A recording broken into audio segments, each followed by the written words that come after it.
कैसे बेटे ने बड़ी चतुराई से बेचना चाहा अपने माँ बाप का घर। सीमा जी, अरे आपको किसने कह दिया कि हम अपना मकान बेचने वाले हैं। हम अपने बेटे के घर जरूर जा रहे हैं, पर मकान नहीं बेचेंगे। वसुधा जी गुस्से में बोली। अरे नहीं बहन, थोड़ी उड़ती उड़ती बातें सुनाई दी थी मकान में, तो मैंने सोचा चलो मिल भी लूँ और पूछ भी लूँ। नहीं नहीं सीमा जी, इस घर में पूरी ज़िंदगी बिता दी, अपने मेहनत की कमाई से जिसे बनवाया उसको अपने जीते जी नहीं बेचूंगी। समर के पापा भी यही चाहते हैं। बनारस जैसे शहर में मकान कुछ ही लोगों का होता है और हमारे कई रिश्तेदार भी यही हैं। यह सब बातें सुन थोड़ी देर में सीमा जी चाय पीकर चली गईं। रात में दोनों अनिल जी व वसुधा जी सोने के लिए बिस्तर पर लेट गए। अनिल जी करवट बदल रहे थे। वसुधा जी बोली, नींद नहीं आ रही है क्या जी? हाँ, अब बेटे ने आकर अपने पास रहने को कह दिया। हम अपना घर छोड़कर रह पाएंगे क्या वसुधा? हम लोग क्यों बीमार रहने लगे? देखो वसुधा, मैं अपनी दवा कराकर ठीक होते ही अपने घर आ जाऊंगा। दुखी मन से बोले। अरे अनिल जी, आप इतना विचलित क्यों हो रहे हैं? बेटे ने इतने प्यार से टिकट भेजकर बुलाया है तो जाना तो पड़ेगा ही ना। यही तो, तभी तो मैं भी मना नहीं कर पाया। कल का टिकट है। अनिल जी भारी मन से बोले। अपने सारे जरूरी सामान रख ली वसुधा?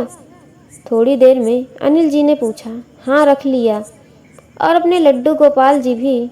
शादी के बाद से मैं अभी तक उनकी सेवा कर रही थी, इसलिए इनको भी अपने साथ रख लिया। इन्होंने ही मेरी ज़िंदगी इतने आराम से बिना कोई विपदा के चलाया है। अगले दिन की ट्रेन पकड़कर वसुधा व अनिल जी अब न जाने कब तक के लिए अपने घर को छोड़ बेटे के घर मुंबई रहने चले गए।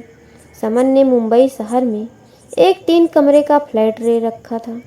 उसमें समर, सुभी वो उसके 2 प्यारे प्यारे बच्चे रहते थे, काजल और अभी।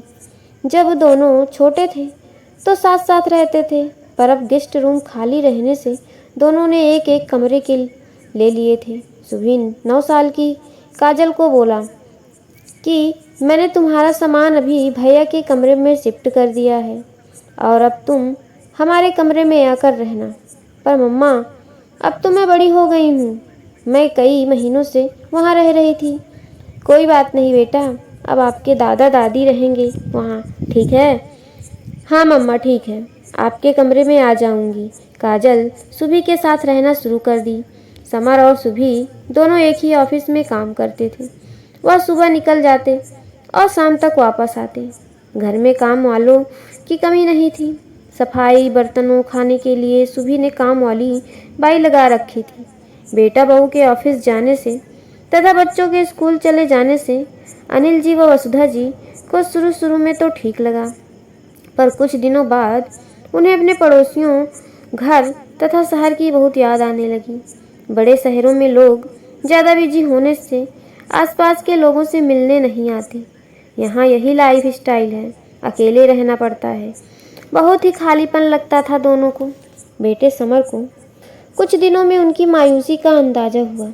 उसने बोला, आपकी उम्र के लोग नीचे सोसाइटी में सुबह टहलते हैं, आप लोग भी चले जाया करिए। अगले दिन से दोनों लोग वॉक पर जाने लगे।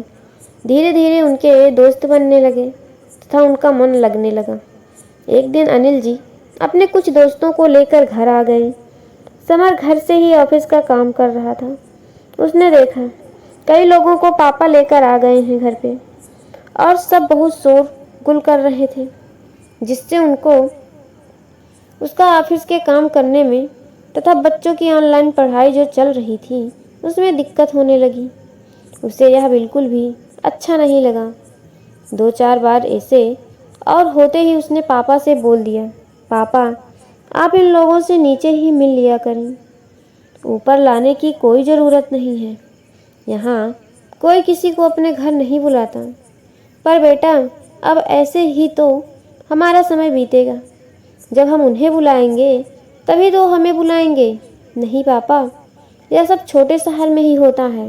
बड़े शहरों में लोग अपने काम से काम रखते हैं।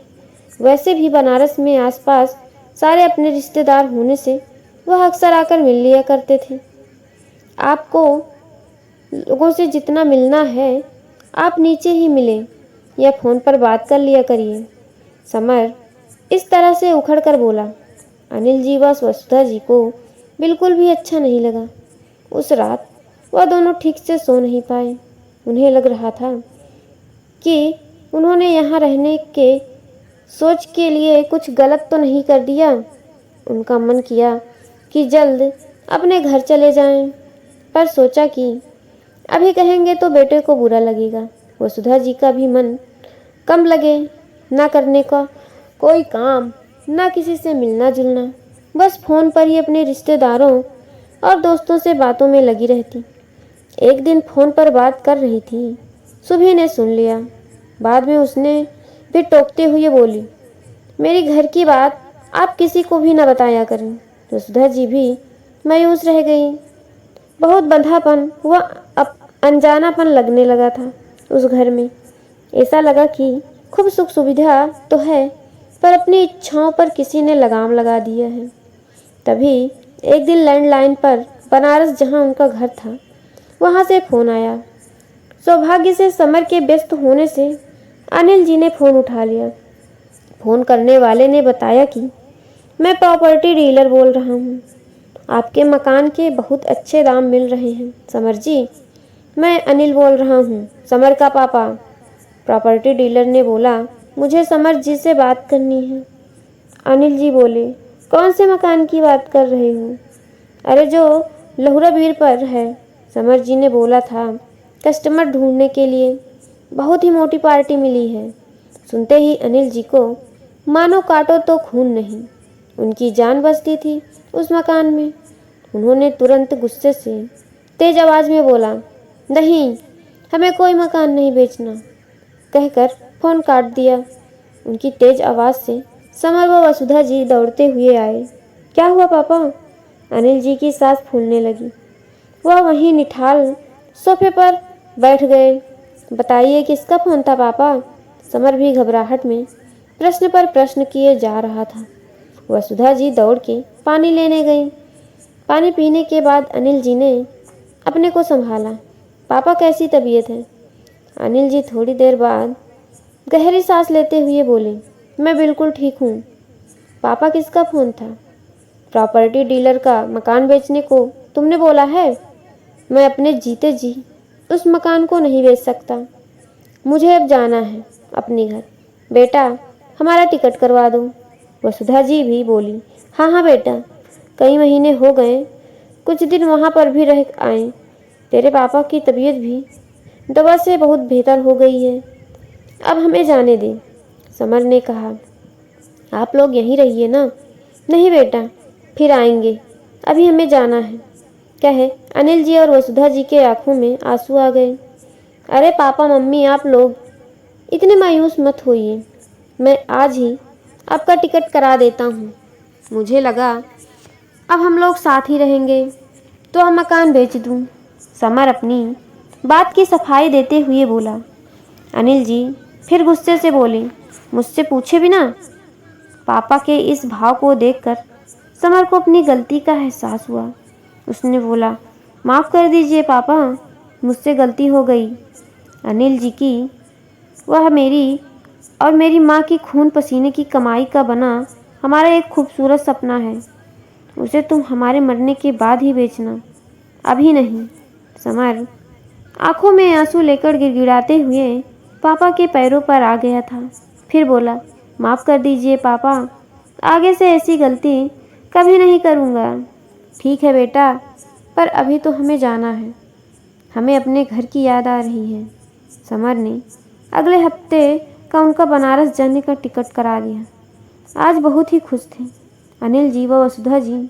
अपने घर जाने के एहसास से वो दोनों फिर से वही अपनी आज़ादी, अपनी छोटी दुनिया व अपनी कर्मस्थली से जो मिलने वाले थे। चाहे कितने भी ऐसो आराम मिल जाए, पर व्यक्ति तभी सुकून पाता है जब उसे बंदिशों की बेड़ियों से स्वतंत्रता मिलती है। इस स्टोरी पे आपकी क्या राय है, कमेंट करके ज़रूर बताइएगा। स्टोरी पसंद आए तो लाइक और मेरे चैनल को एक सब्सक्राइब ज़रूर करिएगा। आपका बहुत बहुत धन्यवाद स्टोरी सुनने के लिए।